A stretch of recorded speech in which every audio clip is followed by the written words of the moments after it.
जय हिंद प्रिय विद्यार्थियों, मैं रविंद्र कुमार आपके अपने इस हिंदी स्टडी मोशन चैनल पर आप सबका हार्दिक स्वागत करता हूं। प्रिय विद्यार्थियों, आज आप हमारे साथ पढ़ने वाले हैं प्रत्यय के बारे में। जैसा कि प्रत्यय में आप पढ़ेंगे कत्वा को, लेप को, तव्यत और अनियर को।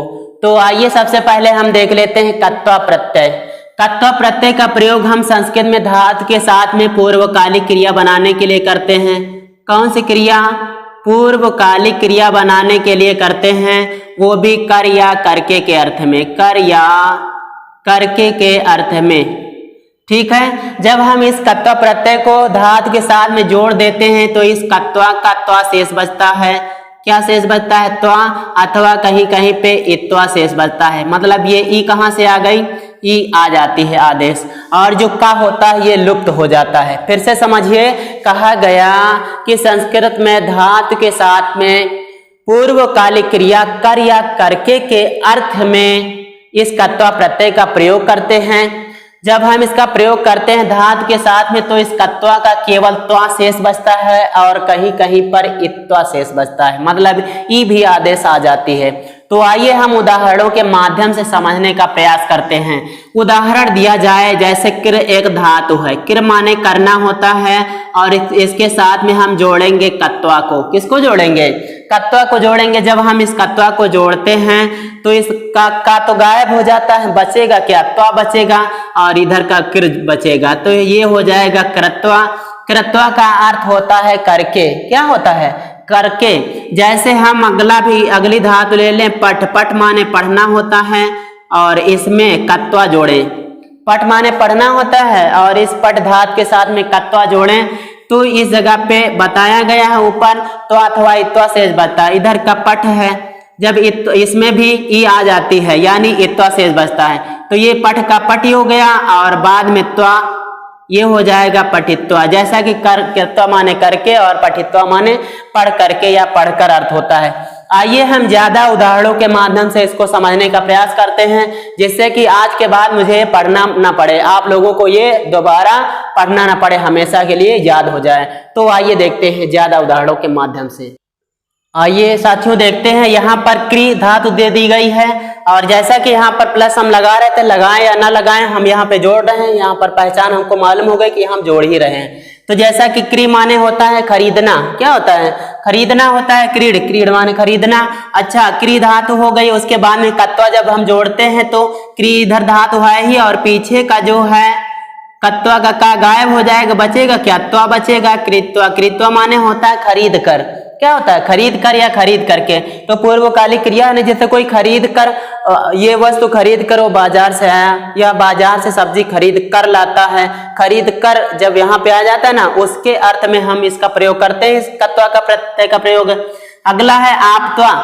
आप है धातु, आप माने पाना होता है। अब जैसे यहाँ पर अर्थ लगाना हो पाकर, तो क्या कहेंगे? आपके साथ में कत्वा लगाएंगे तो कत्वा का गायब हो जाएगा, बचेगा क्या? उधर का आप धातु है, और इधर कत्वा हो जाएगा आप्त्वा। आप्त्वा माने पाकर या प्राप्त करके, ये होता है। ठीक ऐसे धृ माने धारण करना, पहनना ना होता है। कपड़े पहनते ना, जैसे कोई कपड़े पहनकर घर से कपड़े पहन कर आता है, तो पहन कर आया ना, तो वहां पर पहन कर के लिए धृ धातु के साथ में हम कत्वा प्रत्यय को जोड़ेंगे। जब हम धृ के साथ में कत्वा को जोड़ेंगे तो का गायब हो जाएगा, बचेगा क्या? धृत्वा बचेगा, यानी उधर धातु है धृ और इधर कत्वा हो गया। आई ना बात समझ में? अगला देखें, खाद धातु है। खाद माने खाना होता है, और इस खाद धातु के साथ में जब कत्वा जोड़ते हैं तो इधर त्वा इधर आ जाएगा, लेकिन इससे पहले कहा गया था कि कहीं कहीं पर इत्वा हो जाता है, यहाँ पर इत्वा होता है। ठीक है, तो यहाँ पर हो जाएगा खाद का इधर आ जाएगी, और इधर पीछे हो जाएगा त्वा, हो जाएगा खादित्वा। खादित्वा मतलब खाकर। और फिर अगला देखें, नी माने ले जाना होता है। ले जाना, जैसे वो कोई चीज लेकर जाता है, लेकर आ गया ना यहाँ पर, तो यहाँ पर नी के साथ में कत्वा जोड़ लेंगे। जब हम नी के साथ में कत्वा जोड़ेंगे तो का तो बताया ही गया है, पहले से हट जाता है, बचता क्या है? त्वा, यानी नित्वा। नित्वा माने लेकर। फिर अगला है भू। भू माने होना होता है। होना होता है, उसके बाद में कत्वा मुझे जोड़ना, चूंकि हिंदी में अर्थ होगा फिर होकर। होकर होगा, तो वहां पर क्या करेंगे? वहां पे हम कत्वा जोड़ लेंगे। ये हो गई भू धातु, और इसके साथ में कत्वा जोड़ेंगे, हो जाएगा भूत्वा। इसको जरा बड़ा कर देते हैं, ये हो गया भूत्वा। आई ना बात समझ में? अगला भी देखते हैं। ग्रह माने होता है ग्रहण करना, लेना। हाँ, तो जब ग्रहण करना या लेना के साथ में जैसे कहा जाए लेकर आता है, तो नी माने भी लेकर होता है, और ग्रह माने ग्रहण करना, इस प्रकार से भी लेकर होता है। तो नी उठाकर कोई चीज ले जाए, और ग्रह माने ग्रहण करना। आप ग्रहण करना कई प्रकार का होता है, कुछ चीजें होती है जो हम प्रत्यक्ष में ग्रहण करते हैं, कुछ अप्रत्यक्ष ग्रहण करते हैं। और जब हम जहां कहीं प्रत्यक्ष अप्रत्यक्ष दोनों बातें आ जाती हैं या अप्रत्यक्ष की ही बात होती है, तब हम ग्रह धातु का प्रयोग करते हैं। ग्रह माने पाना होता है या लेना होता है। ग्रह धातु के साथ में जब हम कत्वा जोड़ेंगे तो यहाँ पर भी त्वा बचता था, और यहाँ चूंकि बताएंगे त्वा बचेगा और कहीं कहीं इत्वा हो जाएगा, तो यहाँ पर इत्वा होता है। तो क्या हो जाएगा, इस जगह पे ग्रह धातु है और इसके साथ में इत्वा आ जाएगी, तो ये हो जाएगा गृहीत्वा। अब आप देख रहे होंगे यहाँ पे छोटी नहीं आई, छोटी की बात कही गई थी, लेकिन यहाँ पर क्या किया जाए, बड़ी होती है। ठीक है, गृहीत्वा हो जाएगा। इसका माने होगा कि लेकर, ग्रहण करके। जी माने जीतना होता है। जीतना के साथ में जब हम कत्वा प्रत्यय को जोड़ते हैं तो हिंदी का कौन सा अर्थ बनेगा, हिंदी का जीत कर अर्थ बनेगा, या जीत करके। तो क्या करेंगे, जी आगे धातु हो गई और पीछे त्वा जोड़ लेंगे, जित्वा हो गया। आपको तो पहचान मालूम हो गई होगी, कहीं भी ये वाला हिस्सा दिखाई दे तो हम कत्वा सीधे टिक कर देंगे, है ना। जब परीक्षा में आता ना बहुविकल्पी में, तो हम तुरंत टिक कर देंगे कि त्वा। अगर कोई और है ही नहीं, कोई भी शब्द इनमें से आ जाए और उसमें पूछा है कौन सा प्रत्यय, तो कत्वा प्रत्यय। अगर पूछा है कत्वा प्रत्यय का इनमें से कौन उदाहरण है, तो उसमें क्या होता है, थोड़ा थोड़ा अंतर सब में शब्दों में दे दिया जाता है। लेकिन आपको पहचानना होगा कि कहाँ पर त्वा शेष बचता है और कहाँ पे इत्वा शेष बचता है। ठीक है, तो अगला चलते हैं। अगला है हन। हन माने होता है मारना। क्या होता है, मारना होता है। अगर इसी का अर्थ लगाना हो मार कर शब्द हो ना, मार कर, तो वहां पर हम हन धातु के साथ में कत्वा को जोड़ते हैं। जब हम हन के साथ में कत्वा को जोड़ते हैं तो इधर जो हन का ना है ये भी लुप्त हो जाता है। तो क्या बचेगा, इधर हा बचेगा, इधर त्वा बचेगा, ये हो जाएगा हत्वा। क्या हो जाएगा, हत्वा। हत्वा माने होता है मार कर। ठीक है, इसको जरा सही कर लेते हैं। हत्वा माने होता है मार कर। अच्छा, अगला देखते हैं। नम माने नमस्कार करना होता है या सिर झुकाना होता है ना। तो यहाँ पर क्या होगा, नम धातु के साथ में जब कत्वा को जोड़ते हैं तो जैसे यहाँ पे ना का हन करना लुप्त हो गया, वैसे ही इस जगह पे नम का भी मा लुप्त हो जाता। तो क्या बचेगा, ना बचेगा। उधर त्वा जोड़ लेंगे तो क्या हो जाएगा, नत्वा। नत्वा माने होता है नमन करके या सिर झुकाकर, है ना। तो झुकाकर या नमन करके आ गया। अगला है पापा माने होता है पीना। पा माने क्या होता है, पीना होता है। जब पीना के अर्थ में हम कत्वा को जोड़ेंगे तो पा, यहाँ पर देखिएगा इस जगह पे बताया गया था इत्वा भी आदेश आता है, यानी इत्वा भी कहीं कहीं पे हो जाता है, तो यहाँ पर इत्वा होता है, जैसे यहाँ पर गृहीत्वा में हुआ था। तो पा का हो जाएगा पी और इधर त्वा जोड़ लेंगे। अब फिर भी आप सोच रहे होंगे कि यहाँ पे छोटी की बात की गई थी और यहाँ आपने बड़ी की कर ली, लेकिन होता है यहाँ पर बड़ी ई हो जाती है, तो इसलिए लगा लिया गया है। इसमें कोई संदेह की बात नहीं है, सच में है, होता है ऐसे। लिख धातु है अगली। लिख धातु के साथ में जब हम कत्वा को जोड़ेंगे तो यहाँ पर भी ई आदेश आती है, यानी इत्वा आदेश आता है। तो यहाँ पर लिख के साथ में इत्वा जुड़ जाएगा, तो ये हो जाएगा लिखित्वा। क्या हो जाएगा, लिखित्वा हो जाएगा। इसका अर्थ होगा लिख कर या लिख करके। तो हम आशा करते हैं आप लोगों को ये पूर्वकालिक क्रिया जो कत्वा है ये समझ में आ गई होगी। और इतना ही सरल समझना, इससे भी ज्यादा सरल समझना है लेप प्रत्यय को। आइए हम उसको भी इसी समय देख लेते हैं। जैसा कि साथियों आप देख रहे होंगे यहाँ पर लेप प्रत्यय को भी दिया गया और उससे पहले का कत्वा प्रत्यय का कुछ हटाया नहीं गया। क्यों नहीं हटाया गया, इसका कारण है हम कत्वा और लेप प्रत्यय का प्रयोग एक ही अर्थ में करते हैं। मतलब क्या करेंगे, पूर्वकालिक क्रिया बनाने के लिए लेप का भी प्रयोग करते हैं कार्य करके के अर्थ में। ठीक है, तो दोनों का प्रयोग पूर्वकालिक क्रिया बनाने के लिए कार्य करके में करते हैं, लेकिन दोनों में इतनी तो समानता है, किंतु अंतर क्या है अब हम उसको देखेंगे। अब हम इसकी बात करेंगे, किसकी, लेप प्रत्यय के प्रयोग की बात करेंगे, है ना। तो यहाँ पर लेप जो प्रत्यय है इसको हम किसी धातु के पहले जब उपसर्ग जुड़ जाता है, क्या हो जाता है, उपसर्ग जुड़ जाता है, तो इस यहाँ पर हम लिखेंगे उपसर्ग पूर्व। उपसर्ग पूर्व धातुओं के साथ, धातुओं के साथ में, धातुओं के साथ लेप का प्रयोग करते हैं। लेप का प्रयोग करते हैं। आ गई बात समझ में। अब अंतर क्या बचा था, यही अंतर था, यही अंतर था ना। तो इस प्रकार से हम इसको समझ लेंगे। बाकी सब सिस्टम ऐसे ही है, एक जैसा ही है। तो हम ऊपर वाले को हटा देते हैं और इसको यहाँ पे पहुंचाएंगे। अब इसको समझेंगे ये क्या होगा क्या नहीं होगा। तो साथियों आप देख रहे होंगे यहाँ पर हमने इसको ऊपर बढ़ा दिया। उपसर्ग पूर्व धातुओं के साथ में हम लेप का प्रयोग करेंगे, यानी जिस धातु से पहले उपसर्ग आ जाएगा तब हम इसका प्रयोग करेंगे। बाकी सब वही लिखा हुआ है। पूर्वकालिक क्रिया को बनाने के लिए हम करते हैं वो भी कर या करके के अर्थ में। जैसे हम यहाँ पर उदाहरण देते हैं, जी एक धातु है। कौन सी है? जी धातु है। इससे पहले कहीं कोई उपसर्ग जुड़ जाए, वी मान लो हमने जोड़ दिया। क्या जोड़ दिया? वी जोड़ दिया। तो ये क्या बनेगा? यहाँ पर बन जाएगा वी और जी, ये इतना बन गया। अब इसके साथ में क्या करेंगे अब हम कत्वा को नहीं जोड़ पाएंगे। क्यों? क्योंकि यहाँ पर उपसर्ग जुड़ गया। अब कत्वा को नहीं जोड़ेंगे तो क्या जोड़ेंगे? अब लेप जोड़ेंगे। जब हम लेप का प्रयोग करते हैं, ये लीजिए भाई, ये लेप हो गया। जब हम लेप का प्रयोग करते हैं तो इस लेप का बचता है शेष क्या? यहाँ पर हम लिखे दे रहे हैं, यहाँ पर या अथवा त्या शेष बचता है। क्या बचता है? या अथवा त्या शेष बचता है। आ गई बात समझ में? ये आपको 3 पंक्तियों में इतना समझना था।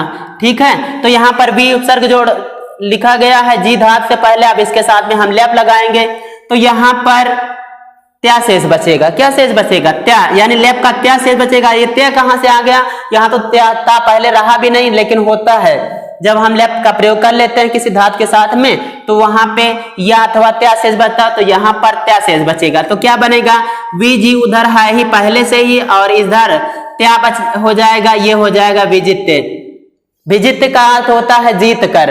क्या होता है? जीत कर होता है। आइए हम कुछ ज्यादा उदाहरणों के माध्यम से इसको और सरल तरीके से समझते हैं। जैसा कि आप लोगों के सम्मुख ये उदाहरण दिए गए हैं। पहला उदाहरण है सम उपसर्ग पूर्वक श्रु धातु, और उसके साथ में लेप मुझे लगाना है। जब हम इस श्रु धातु के साथ में लेप लगाएंगे उससे पहले कि सम उपसर्ग होना चाहिए, यानी कोई उपसर्ग होना चाहिए। तो यहाँ पर सम उपसर्ग है, तो ये सम उपसर्ग और श्रु धातु को मिलाने पर सम शुरू हो जाएगा। और बाद में जब हम लेप को जोड़ेंगे तो लेप का बताया गया या अथवा त्या शेष बचता है, तो यहाँ पर त्या शेष बचता है। तो क्या बनेगा? यहाँ पे ये हो जाएगा सम, और इधर हो जाएगा श्रु धातु, इधर पीछे का त्या हो जाएगा। बनेगा ये संश्रुत्य। संश्रुत्य माने होता है साथ सुनकर। क्या होता है? साथ सुनकर होता है। ठीक उसी प्रकार से यहाँ पर आ उपसर्ग है। कौन सा उपसर्ग? आ उपसर्ग। और बाद में धातु आ गई गम, तो ये दोनों को जोड़ेंगे तो हो जाएगा आगम में। फिर आप पीछे हम लेप को लगा सकते हैं, यानी कत्वा तो नहीं जोड़ सकते, अब लेप को ही लगाएंगे। जब हम लेप को लगाएंगे तो यहाँ जो माँ है आगम का, गम धातु का जो माँ है, माँ भी लुप्त हो जाता है इधर, तो इधर बचेगा आग शब्द, पीछे बचेगा लेप का त्या, तो बनेगा यहाँ पे आगत्य। आगत्य, आगत्य माने होता है आकर। तो कर या करके क्या अर्थ है? पूर्वकालिक क्रिया बन गई। यहाँ पे अगली धातु है ज्ञा। ज्ञा धातु से पहले भी उपसर्ग जोड़ा गया है। अब यहाँ पर हम लेप लगा ही सकते हैं, तो ये दोनों को उपसर्ग और धातु को मिला ले तो विज्ञा हो जाएगा। पीछे हम लेप को जोड़ेंगे तो लेप का या शेष बचता है यहाँ पर। तो क्या बनेगा? यहाँ पे विज्ञा उधर था और इधर का या हो जाएगा विज्ञा। विज्ञा माने होता है जानकर। क्या होता है? जानकर। फिर अगला है, अगली धातु है नि धातु। नि धातु से पहले आ उपसर्ग जोड़ा गया। अब ये दोनों को मिलाने के बाद में आनी हो जाएगा। अब पीछे लेप को जोड़ सकते हैं, यानी कत्वा को नहीं लगाया जाएगा। तो क्या बनेगा? लेप का या ही शेष बचता है। तो बताया गया आनी और पीछे या, तो हो जाएगा ये आनीय। आनीय माने होता है लाकर। क्या होता है? लाकर। फिर है वी उपसर्ग पूर्वक स्मृ धातु। स्मृ माने याद करना होता है। क्या होता है? स्मृ माने याद करना होता है, और उससे पहले वी उपसर्ग आ रहा है। अब हम यहाँ पे लेप लगा ही सकते हैं। अच्छा, दूसरी बात यह है कि यहाँ पर जब हम इस स्मृ के पीछे में जोड़ते हैं तो यहाँ पे या नहीं त्या शेष बचता है, मतलब वही वाला फार्मूला अपनाया जा रहा है यहाँ पर भी। तो वी हो गया पहले और इस जगह पे स्मृ हो जाएगा, पीछे का त्या शेष बचेगा। क्या बनेगा? विस्मृत्य। विस्मृत्य माने होता है भुलाकर। क्या होता है? भुलाकर। तो हम आशा करते हैं कि ये प्रत्यय आप लोगों को समझ में आ गए होंगे। अब हम तीसरे प्रत्यय पर चलते हैं। तीसरे क्या मतलब? ये तो एक ही में कत्वा और लेप एक ही के भेद हैं। तो अब तीसरे प्रत्यय पे पहुंचेंगे जिसमें तव्यत, अनियर इत्यादि को देखेंगे। तो आइए चलते हैं।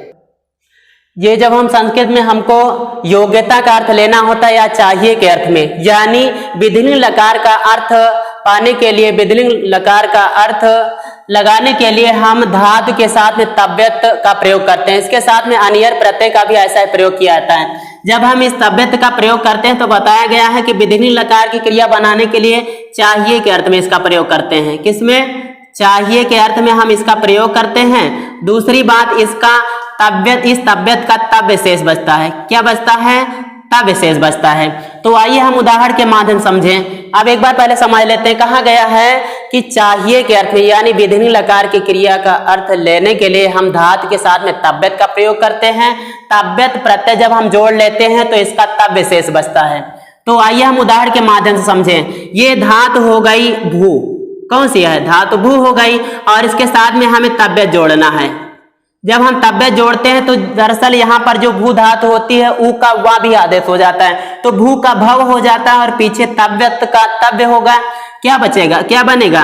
भव हो जाएगा। और यहाँ पर एक बात और ध्यान देने योग्य है कि ये जो तव्य है उससे पहले ई आदेश भी आती है। तो मतलब यहाँ पे दो काम हो गए, एक तो ऊ का वा हो गया और फिर तव्य से पहले ई आदेश भी आ गई, तो भावी हो जाएगा। इतना क्या होगा?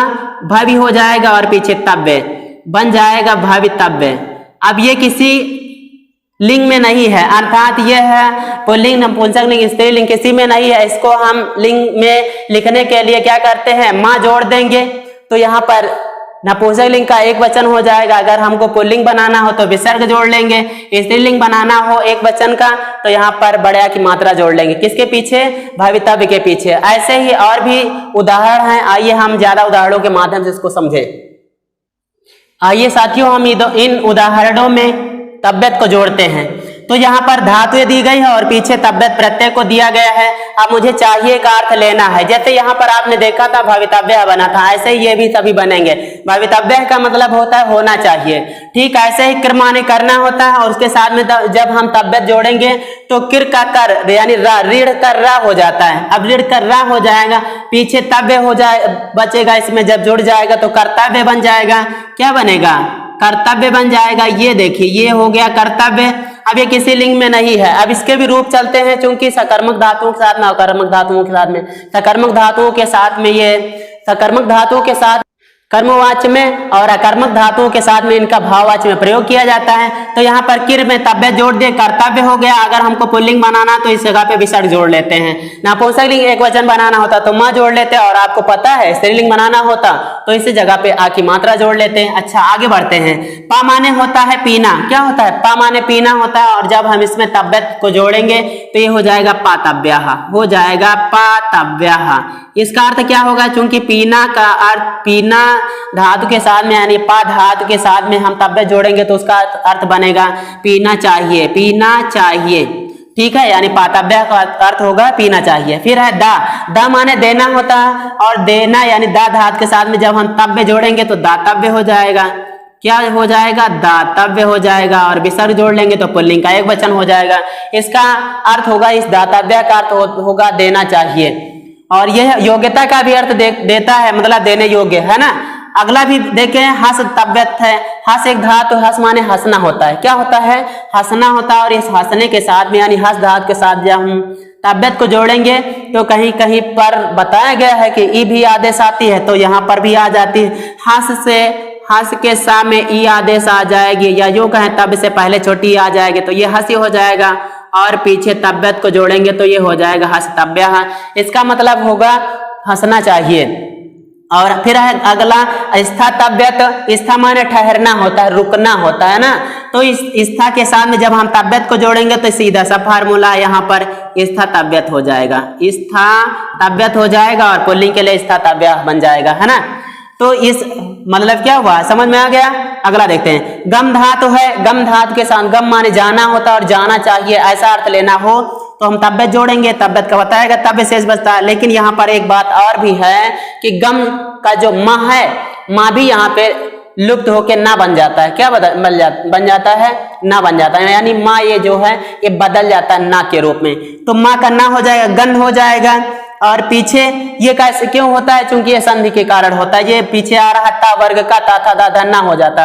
अब आपने पढ़ा होगा कि कहीं कहीं भी पीछे इन वर्णों के बाद में यानी अंतिम वर्ण होते हैं जिन वर्गों के, उनके बाद में कहीं ता वर्ग का वर्ण आ जाता है, तो जो अंतिम वाला वर्ण होता है ये ता वाली लाइन का 5वां वर्ण हो जाता है। और अगर चा वर्ण होता है इस जगह पे, तो यहाँ पे चा वाली लाइन का आखिरी वर्ण होता है इया, तो वहां पर इया बन जाता है। अच्छा, अब यहाँ पे हम संधि नहीं, यहाँ पर हम पढ़ रहे हैं प्रत्यय को। आइए देखते हैं, गम धातु का बताया गया, यहाँ पर माँ का ना हो जाता तो ये हो जाएगा ना, और फिर तव्य जोड़ लेंगे पीछे तो बन जाएगा गंतव्य। पुल्लिंग का गंतव्य बन जाएगा। गंतव्य माने जाना चाहिए। फिर है पूज तव्य, तो पूज माने पूजना होता है, पूजन करना होता है, और इसमें तव्यत जोड़ेंगे तो यहाँ पे पूज तव्य हो जाएगा। लेकिन ई भी आदेश आती है तो क्या बनेगा, यहाँ पे पूजी तव्य बन जाएगा, पूजी तव्य बन जाएगा।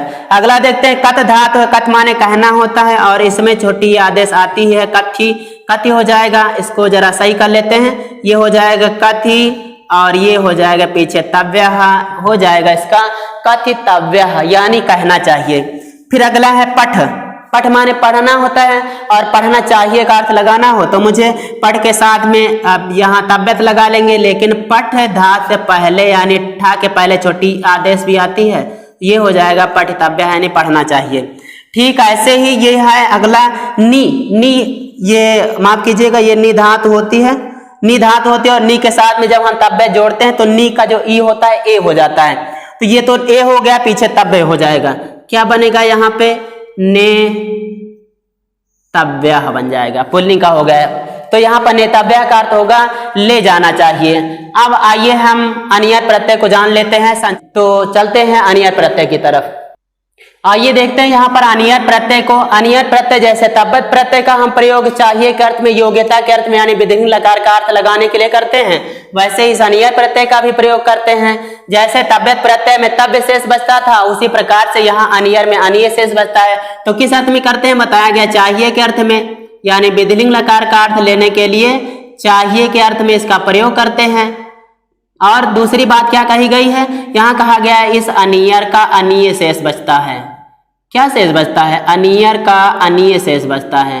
तो ये हो गया।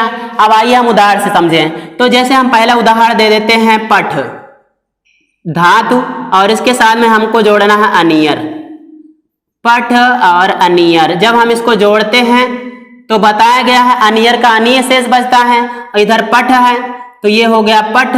अच्छा, अनिय शेष बचेगा तो ये आ इस ठा में आ जाएगा, ठा जो कि हलंत लगा हुआ है, तो ये पूरा हो जाएगा और पीछे निये लिख लेंगे, ये हो जाएगा पठनीय।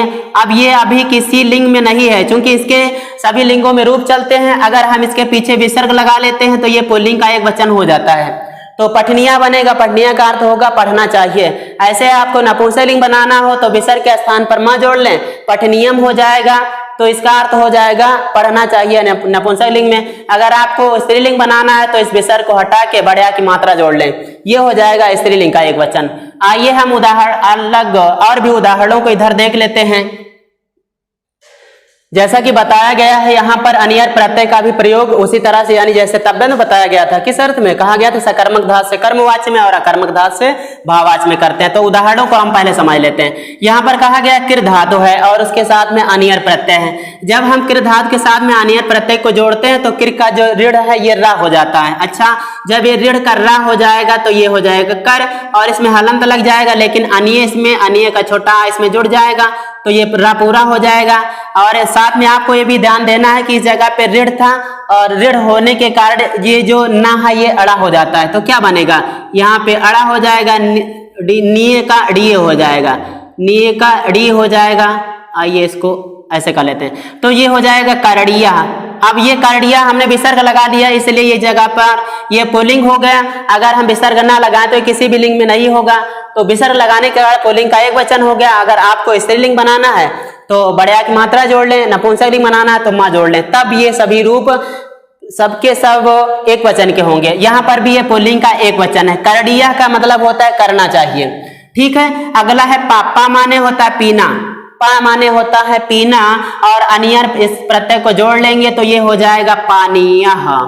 क्या बनेगा, पानिया, इसका अर्थ होगा पीना चाहिए। अगला है दा, दा माने होता है देना, देना के साथ में हमको देना चाहिए का अर्थ लगाना हो तो अनियर जोड़ेंगे, तो ये हो जाएगा दा, इधर का धातु और उधर अनियर का भाई छोटा इसी में मिल जाएगा दा में, तो बड़े आ में इसी में गायब हो गया और पीछे हो जाएगा अनीय दानीय, यानी विसर्ग जोड़ लेंगे। अब ये हो जाएगा पुल्लिंग का एक वचन, तो क्या होगा दानिया हो जाएगा। दानिया का मतलब होता है देना चाहिए। फिर है हस, हस माने होता है हंसना, और इसके साथ में जब हम अनियर को जोड़ते हैं तो ये हो जाता है हसनिया। क्या हो जाता है? हसनिया हो जाता है। ये पुल्लिंग का है। हसनिया का मतलब होगा हंसना चाहिए। अब हमको अलग सभी लिंगों में अलग अलग बनाना हो तो हम उसको आगे बना लेंगे, क्योंकि इन सभी के रूप भी चलते हैं। अगला है स्था। स्था माने ठहरना होता है, रुकना होता है ना। तो इसके साथ में जब हम अनियर को जोड़ते हैं तो ये हो जाएगा स्था, और अनियर का आ इसी में जुड़ जाएगा तो इसी में गायब हो जाएगा, बचेगा नीय। स्थानीय। स्थानीय माने ठहरना चाहिए। अगला है गम अनियर। गम माने जाना होता है, और जब हम इसके साथ में अनियर जोड़ेंगे तो अनियर का आ इसमें मिल जाएगा तो माँ का हलंत हट जाएगा, ये बचेगा अनीय। नीय, गमनीय। ये पुल्लिंग के लिए विसर्ग हम लगा लिए। इसका अर्थ हुआ जाना चाहिए। फिर है पूज। पूज माने होता है पूजना या पूजन करना, पूजा करना। तो उसके साथ में अनियर को जोड़ेंगे तो इस जगह पे हो जाएगा पूज हो गया, और उधर पीछे का अनिय का इसमें हलंत, पहले तो हलंत लगा, अनिय का आ इसी में मिल गया तो हलंत हट गया और पीछे नीय जोड़ लेंगे, ये हो जाएगा पूजनीय। पूजनीय यानी पूजन करना चाहिए, पूजा करनी चाहिए। कथ। कथ माने कहना होता है। फिर कथ माने कहना होता है, और उसमें अनियर को जोड़ेंगे तो ये हो जाएगा कथ निया। कथ निया हो जाएगा। फिर अगला हम देखते हैं कथनिया माने होता है कहना चाहिए। अगला है ये पठ। पठ माने पढ़ना होता है, और इसमें हम अनियर जोड़ेंगे। पठ में हम जब अनियर को जोड़ेंगे तो ठा में हलंत हट जाएगा, चूंकि पीछे अनियर का आ रहा है, और पीछे ये है नीय, पठनीया हो जाएगा। पठनीया माने होता है पढ़ना चाहिए। फिर है नी। नी माने ले जाना होता है, और नी माने ले जाना, इसके साथ में हम अनियर जोड़ेंगे तो ये जगह पे जो नी होता है, नी का बड़ी ई, ये नय हो जाता है। क्या हो जाता है? नय हो जाता है। ये बिल्कुल अलग हो गया, इसलिए हमने सबसे पीछे रख दिया इसको। तो क्या हुआ? नी का नय हो गया, नी का नय हो गया, और अनियर पीछे जोड़ेंगे तो ये हलंत यहाँ से हट जाएगा और पीछे ये अनी हो जाएगा। इसका अर्थ होगा नयनी। ये शब्द बनेगा नयनिया। नयनिया का अर्थ बनेगा ले जाना चाहिए। तो जैसा कि साथियों हम आशा करते हैं कि आप लोगों को समझ में ये बढ़िया सा आ गया होगा। तो आज के अंक में सिर्फ इतना ही। अगले अंक में जो तद्धित प्रत्यय है उसके भेदों को लेकर हम उपस्थित होंगे।